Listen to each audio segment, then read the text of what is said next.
أهلا بكم في الحلقة الثالثة من سلسلة نشوم الشزائر. قبل البدء اضغط لايك واشترك في القناة ليوصلك شديدنا. من هو إبراهيم مازا اللاعب الذي يسطع مع المنتخب الجزائري؟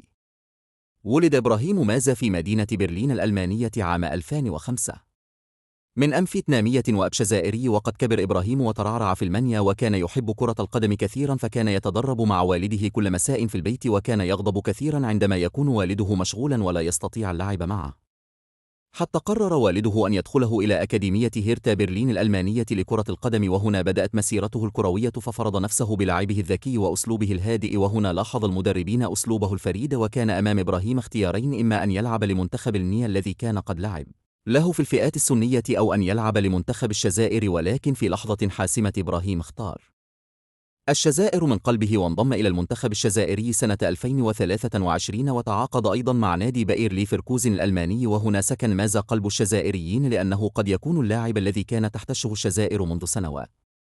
صانع لعب حقيقي، ويمكنه الربط بين الخطوط جيدا، وإذا طور من إمكانياته سيصبح اللاعب المثالي.